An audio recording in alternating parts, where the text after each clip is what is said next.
Assalamualaikum warahmatullahi wabarakatuh. Alhamdulillahilladzi an'amana bi ni'matil iman wal islam. Wa nusalli wa nusallimu ala asrafil anam Sayyidina Muhammad wa ala alihi washabihi ajma'in, amma ba'd. Para pemirsa dan pencinta penjernih Kolbu Channel dimanapun Anda berada, syukur Alhamdulillah pada kesempatan pertemuan kali ini saya Dr. Haji Sukarmawan MPD berkesempatan hadir di kediaman putra dari Al-Mukarram Almarhum wal Maghfurullah Kiai Haji Raden Ma'mun Nawawi, yang pada tayangan kedua melalui penjernih Kolbu Channel ini telah saya sampaikan sekilas pandang terkait dengan sosok pahlawan nasional yang insya Allah ini dalam proses pengajuan sebentar lagi akan disetujui oleh pemerintah Republik Indonesia melalui Bapak Presiden Joko Widodo. Dua tokoh yang cukup fenomenal di Kabupaten Bekasi maupun Kota Bekasi khususnya, dan Provinsi Jawa Barat secara umum tentunya. Itu yang pertama Almarhum wal Maghfurullah Kiai Haji Nur Ali, dan yang kedua dalam proses pengajuan dan insyaallah sudah mendekati final, sudah finalisasi, insyaallah akan dikukuhkan pahlawan nasional yang kedua asal Bekasi, Provinsi Jawa Barat adalah Almarhum wal Maghfurullah Kiai Haji Raden Ma'mun Nawawi. Dan saya pada kesempatan pertemuan kali ini berada di samping putra almarhum wal Maghfurullah Kiai Haji Raden Ma'mun Nawawi, yaitu Al-Mukarram Kiai Haji Raden Jamaluddin Nawawi, yang melanjutkan dakwah dari ayahanda beliau yang diwariskan. Salah satu peninggalan dari almarhum Kiai Haji Raden Ma'mun Nawawi adalah Pondok Pesantren Al-Baqiyatus Salihah yang berada di wilayah Kecamatan Cibarusah, tepatnya di Kampung Cibogo, yang cukup bersejarah untuk wilayah Bekasi dan Jawa Barat. Cibogo ini banyak melahirkan para tokoh-tokoh yang cukup dikenal dan juga para ulama. Salah seorang di antara ulama yang ada di wilayah Kecamatan Cibarusah, Kabupaten Bekasi adalah putra dari pahlawan nasional Almarhum wal Maghfurullah Kiai Haji Raden Ma'mun Nawawi, yaitu Kiai Haji Raden Jamaluddin Nawawi. Dan insyaallah nanti beliau akan menyampaikan terkait dengan manajemen Kolbu sesuai dengan channel penjernih Kolbu, dan saya sebagai pemandu dalam diskusi kali ini, dan materi nanti insyaallah akan banyak diulas, dikupas oleh guru saya Al-Mukarram Kiai Haji Raden Jamaluddin Nawawi. Oleh karena itu kita akan simak bersama tentunya penyampaian beliau terkait dengan bagaimana upaya kita memanage kolbu kita sehingga akan senantiasa kolbu kita berada dalam kondisi yang sehat, jadi kolbun selim, hati yang bening, hati yang bersih. Dan satu indikasi yang nanti akan dipertajam oleh beliau, akan dipaparkan oleh beliau Al-Mukarram Kiai Haji Raden Jamaluddin Nawawi adalah terkait dengan indikasi kolbun yang kondisi sakit atau boleh jadi kolbu yang mengalami kematian, yaitu seperti halnya dinyatakan oleh Syekh Athailah Askandariyah.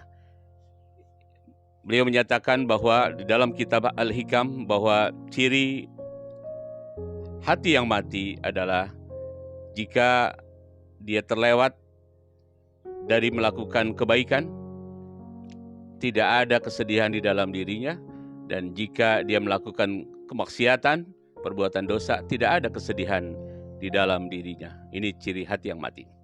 Baiklah, berikutnya kita simak bersama. Dan mikrofon akan saya serahkan kepada beliau. Fadhal Al-Mukarram. Oke. Terima kasih. Assalamualaikum warahmatullahi wabarakatuh. Waalaikumsalam warahmatullahi wabarakatuh. Alhamdulillah alladzi anzalas sakinata fi qulubil mu'minin. Salatullahi wa salamuhu ala asyrafil anbiya'i wal mursalin Sayyidina Muhammadi wa alihi wa ashabihi wa tabi'ina lahum bi ihsanin ila yaumiddin. Wa ba'du. Yang terhormat nih, tamu saya nih barusan datang sengaja. Beliau ke tempat kami nih, gajebo-gajeboan ini.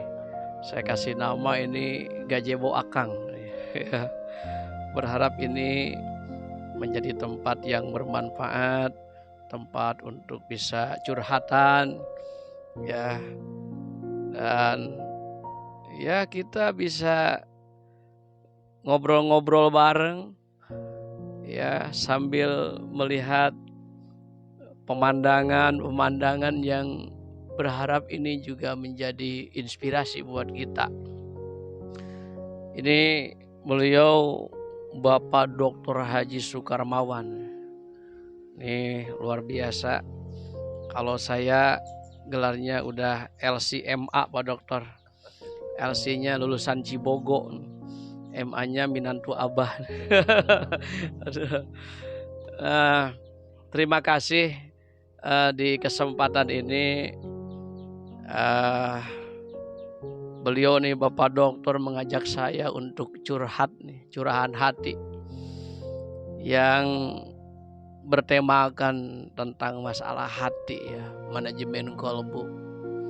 Karena kita maklumi bersama ya bahwa dalam tubuh manusia ini dari mulai ujung rambut ya, sampai ujung kaki, kalau bahasa Sunda namanya disasawir rambut, nepi ka sausap dampal, nepi ka rorombeheun nana gitu ya. Semua ini dipacu ya oleh yang namanya hati. Nah, dalam istilah Arab itu adalah al-fuad ya, al-fuad, yang kemudian juga dimakna takwilkan dengan al-qalbu. Kenapa nih yang mestinya al-fuad ditakwilkan kepada al-qalbu? Al-qalbu ini kan artinya bolak-balik, ya kan? Kan ada doa tuh. Ya muqallibal qulub, sabbit qalbi ala dinika wa ala taatik. Kan? Nah, berarti itu doa ya mengandung makna, wahai Allah zat yang membulak-balikan hati, muqallibal qulub, sabit qalbi ala dinik, tetapkan hati saya ini ya atas Islam, ya atas agamamu ya Allah, kan begitu ya. Nah karena memang hati ini sebagai terminal ya, ibarat terminal itu ya berarti seluruh jurusan ya, aktivitas yang dilakukan oleh anggota zuhir ini berdasarkan dari komando hati. Makanya jangan sampai hati ini tidak menggerakkan kita. Jangan sampai hati kita itu menjadi mati. Nah, kalau kita lihat ya di dalam Al-Quran suratus Syu'ara ya, itu ayat 77 masalah ini kan. A'udzubillahi minasyaitonirrajim.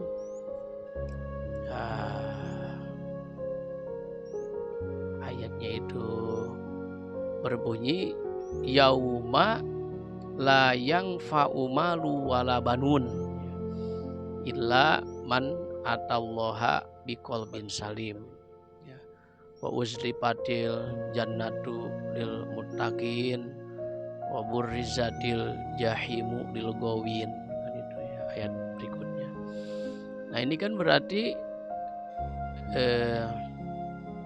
mengandung makna pada hari tiada berguna harta, tiada berguna anak, kecuali orang yang sowan, yang menghadap Allah itu biqalbin salimin, berarti dengan hati yang salim, yang damai, yang selamat. Nah, qalbin salim ini adalah minasyirki wan nifaq, ya kan? Selamat dari syirik, ya, mempersekutukan dan nifak, ya. Nifak itu kan perbuatannya, ya. Orang yang berbuat nifak itu munafik. Nah, jadi asyirk ini berarti mempersekutukan Allah, ya. Kemudian an-nifaq ini berarti, ya, ibaratnya kalau bahasa kita itu bunglon itu, lain di hati, lain di mulut. Nah, bahkan nifaq ini ulama membagi kepada dua hal, kan. Ada nifaq fil akidah, ada nifaq fil amal. Nifaq fil akidah ini kan, ya, mengingkari Islam, mengingkari Allah, menuhankan selain Allah. Nah, yaitu bisa. Nifaq amal ini kan kalau berbicara dusta, ya, bernyanyi hianat, seperti itu. Ya. Baik, para pemirsa dan pencinta Penjani Kolbu Channel rahimakumullah, telah disampaikan materi pengantar oleh beliau Al-Mukarram Kiai Haji Raden Jamaluddin Nawawi. Dan berikutnya mohon izin Pak Kiai terkait dengan kolbu ini, kalau dianalogikan dengan jasad fisik, butuh konsumsi fisik kita ini, butuh makan, butuh istirahat, ketika sakit butuh pengobatan. Nah, bagaimana terkait dengan kolbu ini Pak Kiai? Tentunya butuh juga konsumsi. Apa konsumsi kolbu itu Pak Kiai? Kemudian butuh juga pemeliharaan, dan ketika ada indikasi sakit atau bahkan sakit, jadi kolbun marid dalam diri seseorang, perlu terapi, perlu pengobatan. Nah, bagaimana Pak Kiai? Mungkin kalau istilah saya itu nutrisi, ya. Jadi kalau melihat dari keterangan firman Allah itu, ya, ala bizikrillahi tatmainnul qulub, kan begitu, ya. Ketahuilah dengan zikir, dengan banyak mengingat Allah, hati itu menjadi tenang. Berarti dapat disimpulkan orang yang hatinya subur itu, hatinya yang damai, hatinya tenang, hatinya sejahtera, itu adalah hati yang memang kontennya adalah zikrullah. Berarti kosok baliknya, ya, kalau orang sudah jauh dari zikrullah, hatinya itu akan diliputi oleh kegelisahan, ya. Zikrullah itu bagian dari konsumsi, ya. Nah, itulah nutrisi yang paling tepat itu zikrullah. Iya, makanya ada satu keterangan yang kalau hamba Allah yang beriman, ya, selama 40 hari itu enggak dices tuh batinnya dengan nasihat-nasihat agama itu. Nah, itu akan mengarah kepada hati yang gelap, gitu. Hati yang keras, sehingga nanti efek dari hati keras itu kan nggak mau nerima nasihat orang lain, ya, akhirnya egois, ya, mementingkan diri sendiri, bahkan juga jumawa dan seterusnya. Sombong gitu, ya. Ah, itu penyakit hati. Baik, berikutnya Pak Kiai, terkait dengan kriteria kolbu itu, ada kolbun salim, hati yang bening, hati yang bersih, kolbun marib, indikasi sakit, dan kolbun mayit, kondisi hati yang mati. Nah, bagaimana kaitannya dengan upaya menjaga agar tetap kolbun salim itu ada dalam diri kita, menghindari kolbun marid, apalagi sampai kolbun mayit? Karena di Al-Quran kalau tidak salah di Al-Baqarah, Al-Baqarah, ada pernyataan Allah, salah satu petikan di ayat di surah Al-Baqarah ini, khatamallahu fi ala qulubihim. Jadi marad. Nah, itu bisa dianalogikan seperti rumah yang disegel. Jadi atau dicap stempel di apa namanya? Ya, indikasi sudah mati gitu, ya. Mohon penjelasan ini Pak Kiai. Terima kasih. Entah itu kolbun maridun, entah itu kolbun mayitun dan seterusnya. Prinsipnya hanya dua hal saja. Kalau hati yang tidak subur dengan zikrullah, itu berarti hati sakit, hati mayit, hati keras. Nah, untuk itulah zikrullah ini merupakan solusi utama. Yang seseorang itu kan banyak stres, pikirannya gundah gulana, tidak pernah menerima rasa cukup dengan keadaan, nggak pasrah terhadap Allah Subhanahu wa Ta'ala, ya nggak qanaah, nggak zuhud. Nah, itu akhirnya diliputi oleh segala kekurangan. Maka saya mau menganalogikan orang yang diberi hati tenang, ibarat kehidupan. Walaupun istilahnya rumahnya tipe 36, anaknya aja sampai 8, tidurnya aja di mana tempat, ya. Tapi kalau udah begitu ya, dia enggak punya duit, ekonominya mampet. Tapi kalau hatinya tenang, itu rumah tipe 36 itu lebih luas dari lapangan sepak bola, lebih luas dari gazebo akang di sini. Kan gambarannya kan? Tapi kalau orang yang diberi hati mayit, hati sakit, ya, walaupun hartanya banyak, bergelimang harta, bro dijuru bro dipantok, ngaleh tengah imah, kata orang Sunda begitu. Udah begitu, walaupun rumahnya segede lapangan sepak bola, kita bertamu kepadanya, mau ikut ke toilet aja harus pakai sepatu roda, saking luasnya. Tapi karena memang hatinya sempit, hatinya sakit, itu lebih kecil ketimbang lubang semut. Pasti. Benar. Jadi itulah ketika zikrullah, maka orientasinya itu pasti ke akhiratan. Nah, inilah perlu sebagai pembelajaran buat kita siapapun, entah itu pejabat, entah itu rakyat, siapa orang kaya, siapapun orang yang hidup di muka bumi ini. Kita katakan dan dapat kita konklusikan bahwa hati yang tenang adalah dambaan semua insan.